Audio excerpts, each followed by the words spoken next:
Oh man, you guys, I feel I feel a hell of a lot better. I have gotten the best sleep that I've gotten in a long, long time. I think I only woke up at most two times, and one was to take a piss because I'm getting older. But it wasn't that bad. It was I don't know. I feel good. I woke up. I woke up at like 6. I got to sleep in a couple hours, and I feel marvelous. And then I got thinking. Ah, must have to do with the day before. Seek the bridge again, wind in my face. Enter the woods, follow the path. Offer the tobacco, find the entrance. Old great tree, no offering. Push further in, find the stream. Hand plunged in, purify the soul. Sanctify the pendants, return back. Find the tortoise shell. Take it back in wonder, for good or ill. Approach the great lake. The ducks break from the geese. Two swans in their center. The empty shell. Death? Protection? Approach the tree again. Offer the shell. Return home and empty of mind. Past the creaking branches. Back over the threshold of fallen trees. Through the bramble. Over the same path in. Deep breaths. Clear mind. Forest asleep to the right. Water frozen to the left. My heart afire again. Grasped by thorns. The warrior awoken. Vault the entrance again and look back. A wayward journey taken. Heart reawaken. Geese stirring on frozen waters. Final cross of the bridge frozen. Water underfoot raging. Wind at my back. The circle complete. Return to normal once again.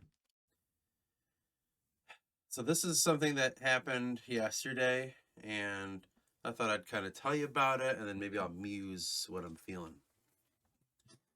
So yesterday, for the first time in a while, I went out with my wife, actually, for a walk in the woods.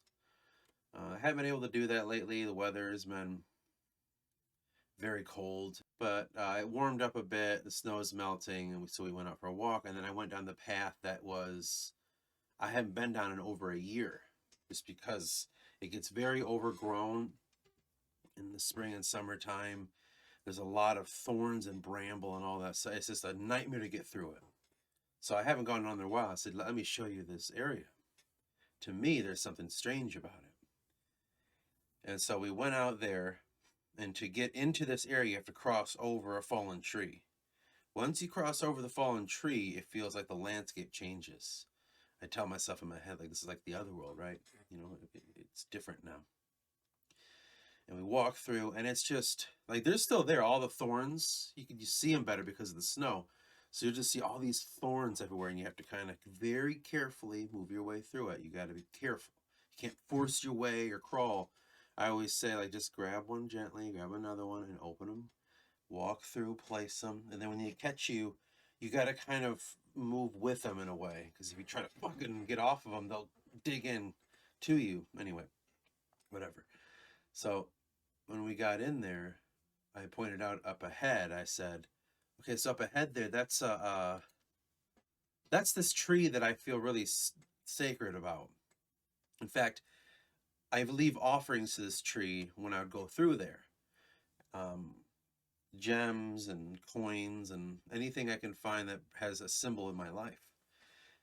And I told my wife, like, that's the tree that told me the name of this wood here, the name maybe of Sasquatch that's watching over it, the being. And I wanted to pay my respects because this is kind of on his end of the territory. And so we went up to the big tree, and I'll put a picture up of what we saw, but I just saw a hoof just up against the tree, just in the air. It was strange. And as you can see in the picture, there was a dead 6-point buck. Is that what that is? It's got 3 points in each one, so that's 6 point. Yeah, there's a dead buck just laying against the tree.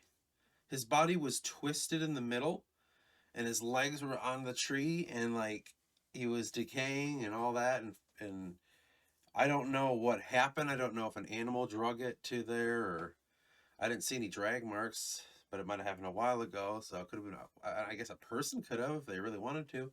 I'm not really sure how it happened, but my first thought is like, well, that's a way better fucking offering than I would leave. And it did feel strange because as soon as I was seeing it, I bent down, I looked at the stag, and I don't know how to explain it without sounding crazy, but I started feeling sick, but not sick because of the corpse, because you can't smell it. It was winter and stuff. There was not much meat left. It was there was still fur and stuff, but I started feeling like sick. My legs starting to shake. Kind of felt like, as I described, a terrible fear or an awesome fear, kind of like when you meet something other. And I felt watched. I said, "Holy crap! We have to go through and we have to complete the ritual that I do." So uh, I said, "We'll come back to this tree and we'll leave. Maybe we can leave an offering." And so we went through, and the path goes on. It's a little, and there's another tree to overcome. And then once you do, you walk alongside a little stream. And I like to dip my fingers in the stream, touch the running water, I wipe it on my head for some reason. I don't know why I do any of this. It just feels natural, and that's what I'm doing. And we came back round, and I found I had it was a dime, and I found it at work face down. You find a coin in the ground, flip it around, give it to someone face up. That way you give them good luck. That's the way I remember it. It's just something I don't know why. My wife was the one that really helped me with that. But we do that anyway. And so I gave to her and said, like, now it's lucky. So you can give your luck to the tree, because I just felt that she should be the one to do it. I don't know why. I'm like, she needs to be the one to do it. And so placed it on there. I touched the tree, gave the offering, looked at the deer one more time, and then we left. And so we went out. I made sure that she left first. I'm like, you got to go first, and I have to be behind you. Again, I don't know why. I'm not like fucking. It's not like I have anything. It's just thoughts that happen, and I listen to them. I don't know how to explain it, because the very next thought was the one I've had before: don't turn around. And I told her that, I'm like, don't turn around, just keep going forward. And then so we left. We got out, and then we went into what we call the grove. There's like before the pathways. There's a big opening, sporadic trees inside the big opening, so we call it the sacred grove. And so we go there, and right next to the sacred grove is the bridge and the waterfall, and then the river. The river is called the Raisin River. It's one of the biggest rivers around here, actually. It's not a huge river, but it's the biggest one. It goes for miles and miles and miles. And so once we were in the grove, paid our respects there, talked about stuff.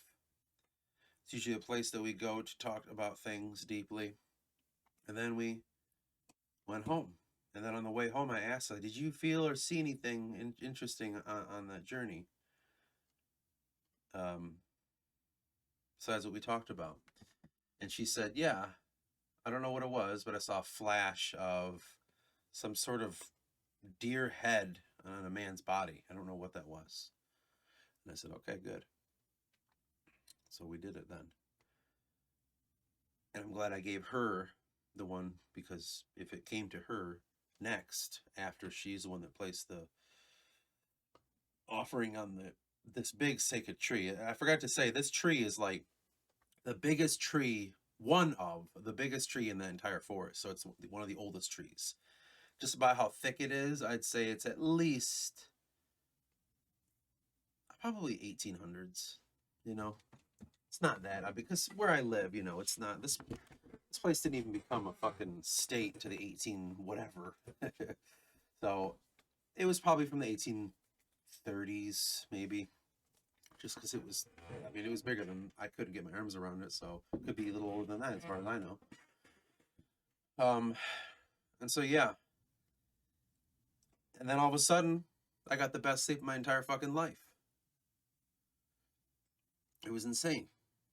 It was absolutely insane.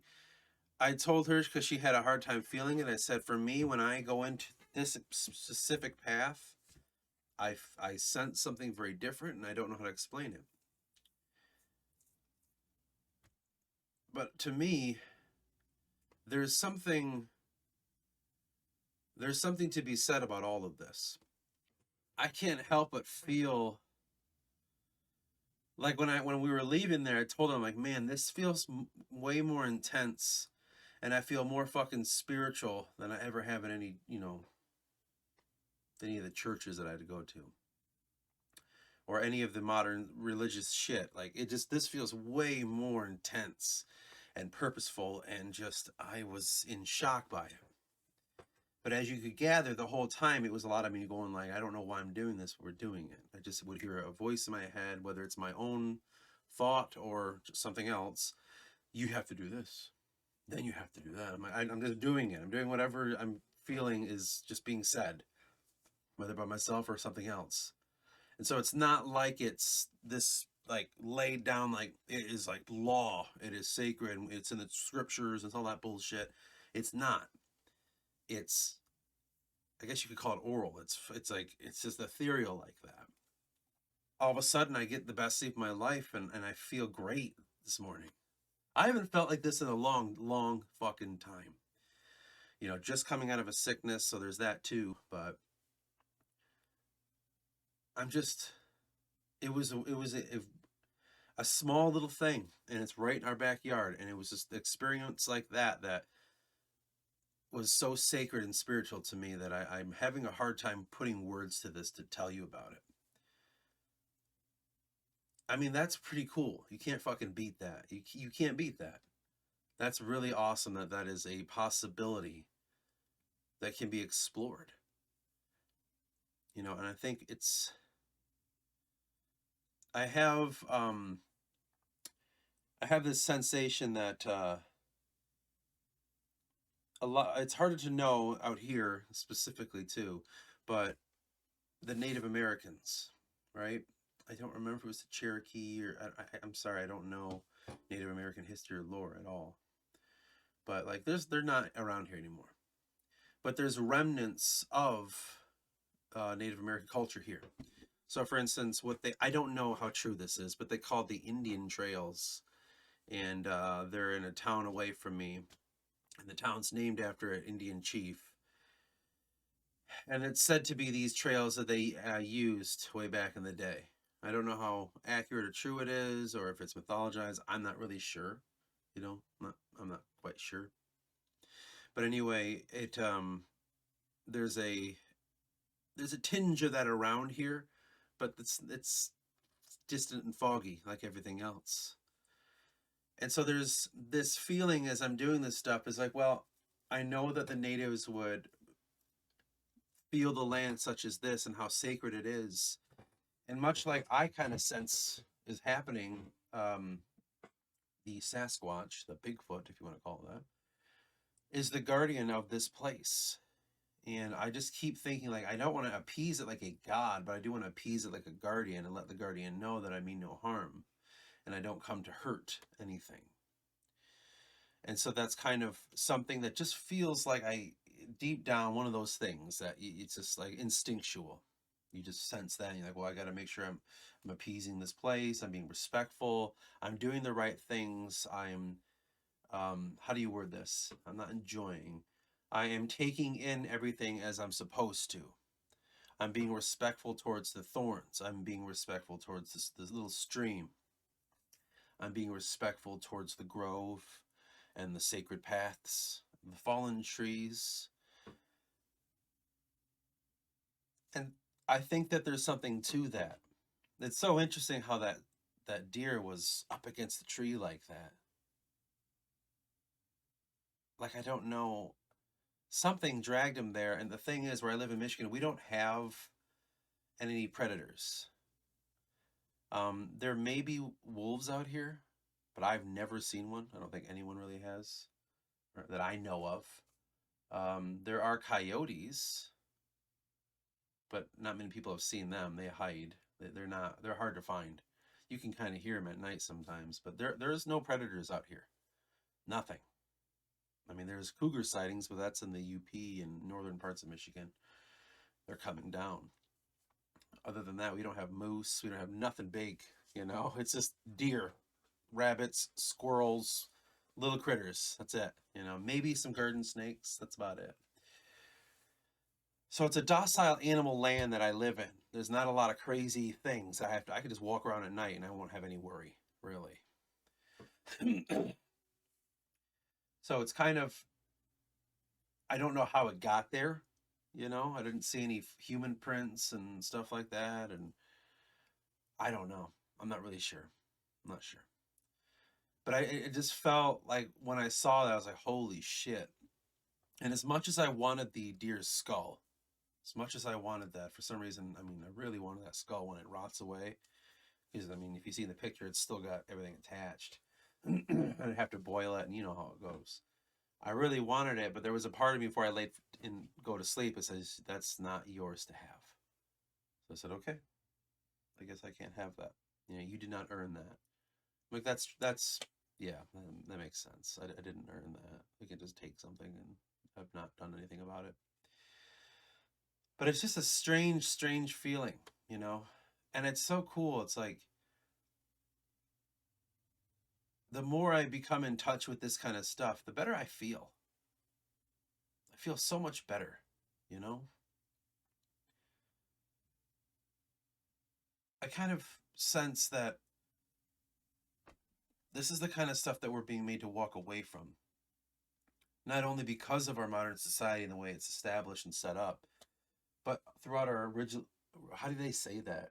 Something ritualistic history. I can't remember how they say it.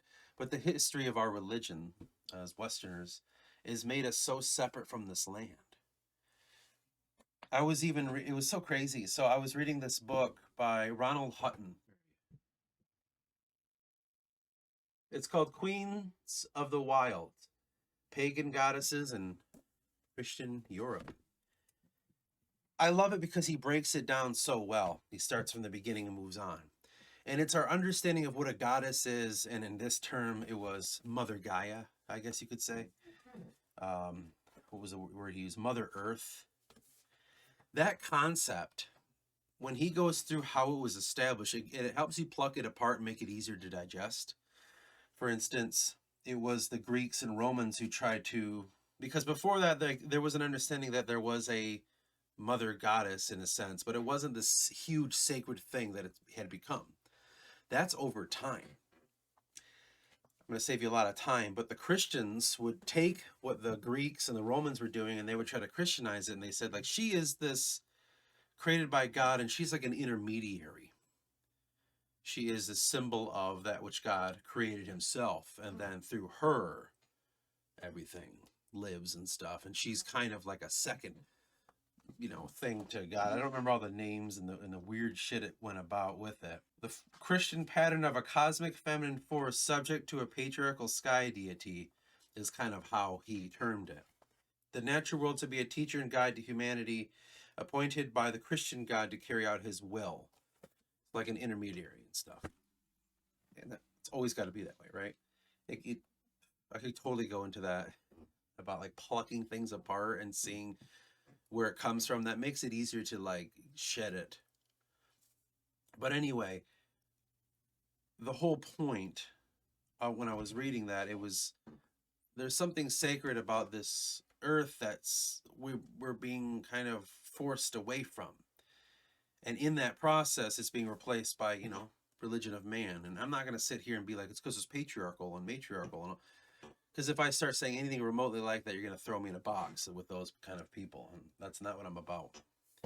I'm about truth, you know. I don't really give a fuck about an agenda.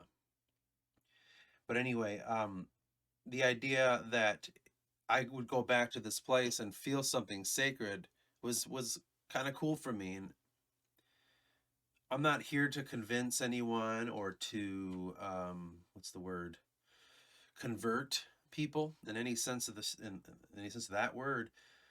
But I am trying to say, like, there's something more in this world that we don't pay enough respect to. And the fact that you are living inside of one after another, fucking 10 deep thought forms to the point which where you think the world that you understand is that is the world. When you start undoing that stuff, you find the best replacer is nature. Because outside of that, there you can establish thought forms that work with you, that have a purpose. We've talked about it in the past where the god of the sea and what he embodies, but what he really is to people, right? I would say it's a archetype. It's something that you can, it's a conduit. It's an empty vessel that we say, like, this vessel will be all of the, let's in this case say the forest, what the forest embodies and imbues. All I have to do is keep adding into that concept everything I think a being would want if it dwelled in the forest. How to be respectful, how to take care of it, how to understand the knowledge that is hidden inside of it. And once I do that, it manifests into a God. And from that point, I use that God. That's all this shit really is. There's nothing crazier about it. You're giving animate life to stuff around you, a world. And inside of that, it's giving you modes of being that you can use as you're functioning inside of such place to get the full potential of that which you're in. If I create a being of the forest and I obey it and I follow the rituals and I do all these things to be very respectful, in that I'm gaining all this crazy knowledge because I'm looking and I'm noticing certain things about mushrooms. Or I'm noticing, oh wow, look at the snail here. Or oh wow, like notice these trees falling, but they're giving life back here and blah, blah, blah. Like things like that I'm learning. It's keeping me in this mindset. And once I'm in that mindset, it's something that it's very Celtic actually. I think it's his name is Amerigan. He was a druid. He was one of the big druids, and he had this long thing where he's talked about I am. He's like, I am all these things, and it's very much akin to the Christian Bible. And then it was again done in the Vedic tradition, where you claim that you are all these things. I am the water running in the river. I am the air passing upon your brow. I am the ground under your feet. I am blah, blah, blah. Once you do this work here, you deitize the world around you, you can become these things because you understand them on a deeper level. What that does is it opens your mind to a new mode of being. And as you're in that new mode of being, the things inside of this realm, for instance, this forest, which is not natural to my normal environment, which is this house, it allows me to gain new insights on the world around me and my mind in general.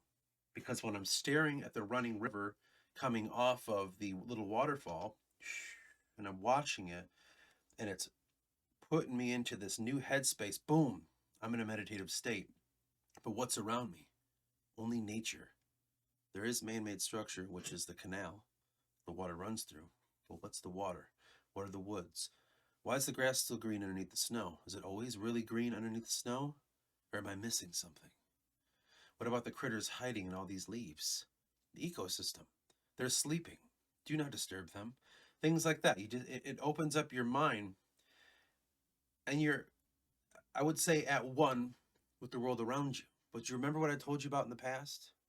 Do you remember the trees and how I told you they're these higher beings watching over me, knowing that I need them? To me, that's the most sacred part of the wood. That is the wood. It is trees. And they harbor so much independent, individualized life. But they're all in tandem together. And as we know from science about how fungus and nutrients moving around and communication between the fungus, it's a very strange world. It's a other world now. And so what I'm trying to tell you is, as I went out in the woods, this is what it invokes for me. We've been living in the other world for quite some fucking time. A material world full of objects. Look at my room here. Objects that don't really exist nor really need to exist. Safety, down to the point where I don't even have, I can just sit here. I think it's probably 70 degrees in this house. I don't even have to try or nothing. We can go to grocery stores. We can get our food. We can do all this shit that drive these fucking cars at vast distances and take that hell of a granted on these flat, perfect little roads. The minute the road's bumpy, your car's fucked.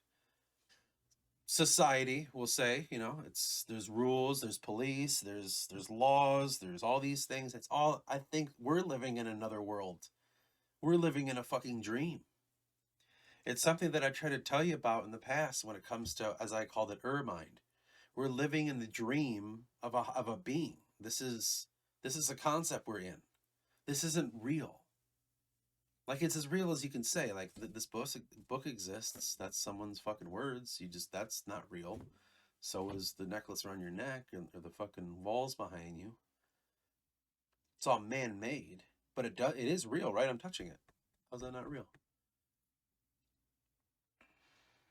The illusions are strong.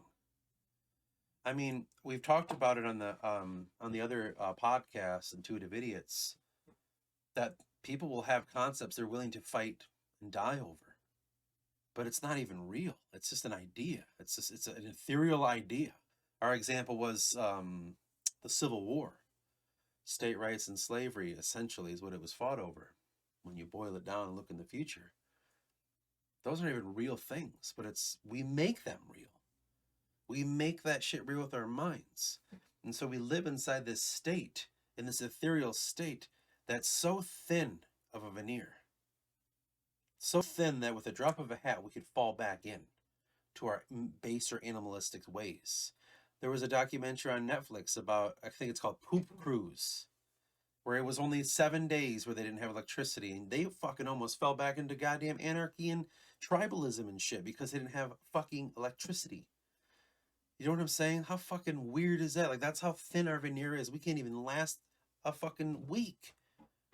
And we'll fall into that shit. Get animalistic, get tribalistic, get fighting and alcohol, and we have to fucking numb ourselves. And it's like we think this is the real world. It's fucking not. The earth is always coming back underneath it. We have to keep plowing, sorry. We have to keep paving roads or the earth will take it back. Trees will grow. I have to go around my house and make sure there's no new trees growing right against my house, and there are. I have to pluck them out because if I let that continue, it will destroy my home. My little illusion will get destroyed if I allow nature to happen. We have to mow our yards outside. I'm not part of an HOA, but it's a very higher end trailer park basically, and so lawn manicuring matters. I have to cut my grass. I don't want to because it's not normal. I don't want to cut the grass. I want the animals and the bugs and stuff to enjoy it, but I gotta cut it because I live around a bunch of baby boomers. So like, and they'll go out there oh god, I can go into that shit. That generation is so fucked. But like, I have to do that, and that's us keeping it at bay. Nature, keep it at bay. There's a big lake behind my home. It shouldn't even be a lake. It only is a lake because there's a dam. And then the river runs right behind my house. If we took away that dam, it'd flow better. And it wouldn't be a lake, it'd be probably a big valley. And like, but we're keeping it at bay. And we're living in the dream. Do you see what I'm saying? Like, it's not real. The fact that we have to work so hard to keep this shit at bay, Mother Nature, but it's so difficult because it will always come back, yet our little things will fall apart. If we took our electricity away, what would you be like if you had like no electricity in your entire city, state, and country for 1 month? What would happen? That's how weak we are. And that's what I'm keep trying to tell you. Like, that's what this shit is. It's not real. It is real, but it's really not. And that's just and it's so funny. I gain all this ideas, right? Just by walking in my woods, right behind my house. Giving my respects to the big tree, and obeying the little voice in my head that tells me what to fucking do. I didn't even do anything crazy. I had to sacrifice a goat to do this. I had to fucking, like pray and do invocations to fucking some crazy god up there and requires blood. I don't have to do anything besides walk in there, be respectful, and give a little offering. That's it. That's all I got to do. And when the little voice tells me to do something, which is never crazy, it's just don't turn around, or be respectful to the thorns, even though they're trying to get you. Do not kill them. I'm like, okay, that's fair. That's it. It's nothing crazy. It's not a crazy fucking concept. You would think I'm talking about devil worship to some people. But when you start plucking apart what we do, for instance, like this one, plucking apart how Christianized mindset sees Mother Earth, when you start pulling that shit apart and seeing what's really underneath it and what we really used to believe and how we really were, you start realizing, holy shit, what a fucking stupid little world we live in. And we really think it matters. I'm kind of shocked about all this stuff, and as you know, I didn't plan anything to say here besides me telling you about my day. I wanted to see what would happen naturally if I just said, I'll tell the day and I'll let stream of consciousness go, and wherever we go is where we go. So, hence why it's always a mess when we do this. It's never clean and concise and, bullet points, and I'm pulling up B-rolls of me walking around as I'm not doing that. I suggest that you find the forest or maybe a small patch of wood near where you live and just be in it. At first you're not going to feel anything, and that's your first bias. That's you needing to get over your prejudice first, because you only think you can feel in, I don't know, a church or a fucking sports stadium, or I don't know, whatever you think that you feel the most in. You're going to compare it to that thing first. And so it's not living up to it. Well, then that means it's not the same. So I don't feel anything. In reality, it's another place. You have to create yourself another set of feelings to exist inside of it. That's all it is. Like, you have to unlearn, like Yoda said, all that you have learned. And it's true. And once you do that and you're out there more and more, you start to really sense these things. And I know there are some people that probably live in places where there are no forests, which I can't imagine that life. But for instance, that there aren't any, and maybe it's a desert. Maybe it's I don't know, man. Maybe you live in a coastal area. Maybe go down to the sea or something. I don't know. Whatever it is, you know what it is. Wherever you live, you know what that place is. That's like, you feel something very primeval about it. Something like of a deep urge. Go to that place and sense what's it's telling you. Man, I've never seen the sea before. I've never seen an ocean. But if you live near one, well, that's yours. Especially if you can feel that shit. That's where you must go. And you have to figure out whatever the fuck it is. And I would love if you told me about it in your area. We could all be druids together, or at least reestablish what that means. I would love to hear other people's versions of this, whatever it happens to be. Maybe it is a forest, or maybe it's not a forest. Maybe there's something totally different. Maybe they live near a bog. Wouldn't that be dope? I would love to hear what kind of knowledge you can gain from a bog. But yeah. Anyway, one little walk in the woods led to this. I'm going to do it again tonight, or tomorrow, or wow, this evening, and see what else comes from it. But I have to say, whatever you think it isn't in your head when things are happening, that's what it quietly is and trying to be. You have to let it.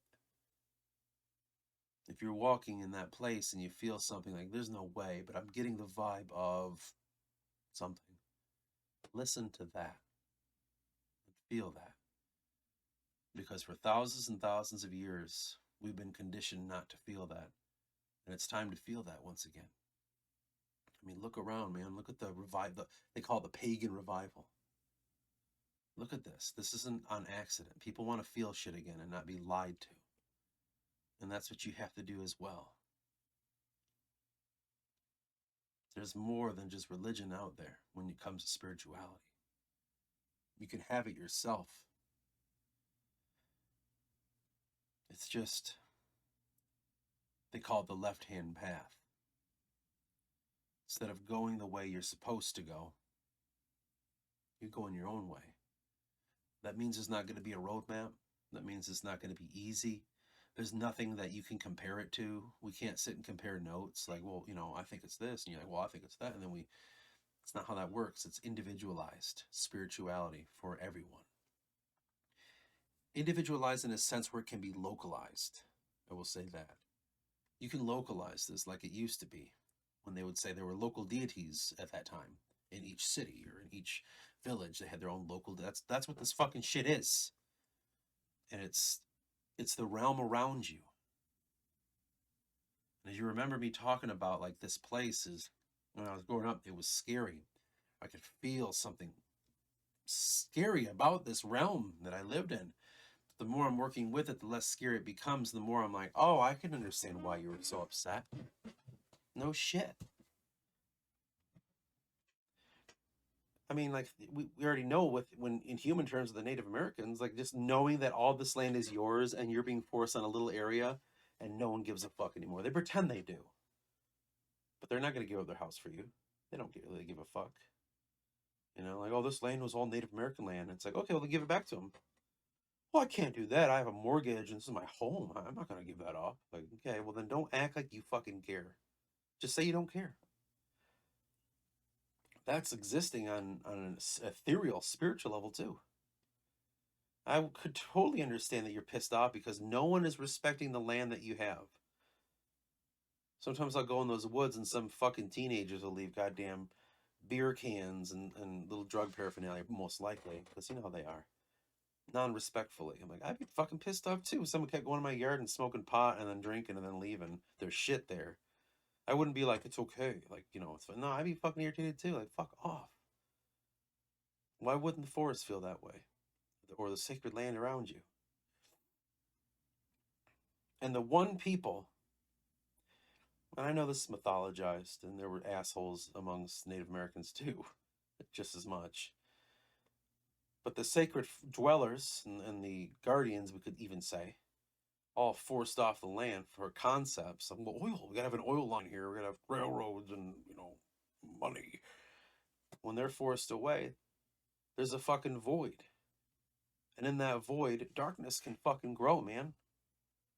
And you've dwelled in a place long enough, and you're forced out of it, that shit can linger in there. And in that lingering, what happens when you're forced out? A lot of negativity, sadness, anger, and fear. And that manifests in that area. I mean, what do you think a fucking haunted house is, dude? It's the same goddamn shit. It's all similar. Can you heal it? I don't know. I'm not there yet.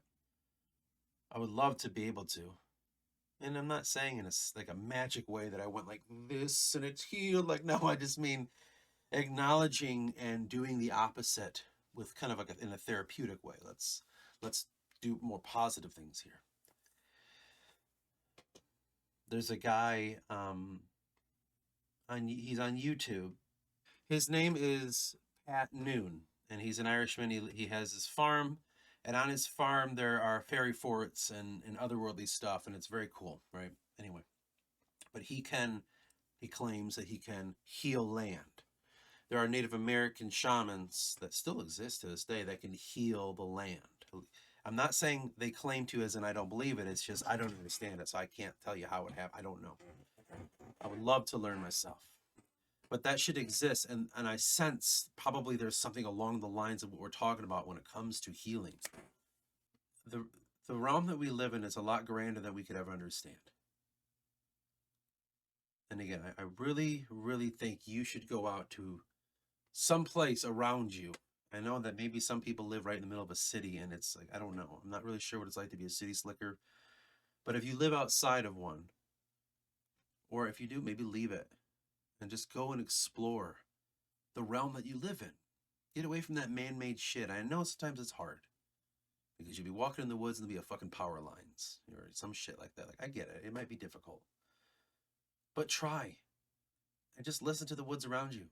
Let your guard down and stop pretending like you need to know things and just be. And stop comparing it to real life things. Like, well, this is kind of like, they don't. There's nothing to compare it to. It's nature. There's nothing. You have nothing in here that you can be like, Yahweh said this once. Like, no, fuck that. Just be it. And then once you do and you find something, I'd love to hear people talk about it in the comment section here. You know, there are people out here that watch these videos that probably been watching for a while. It's okay to say what you want to say. Whatever you want. I'm never not going to listen to it. I will always acknowledge it, and I'll always message you back every single time. You know, I have no problem doing that. If you want to personally message me, I don't care. I'm fine with that. That's the point of this, isn't it? But yeah, that'd be cool to hear some different perspectives on this. But anyway, should probably get going. We doth have a long journey ahead of us. And I shall see you in the next one.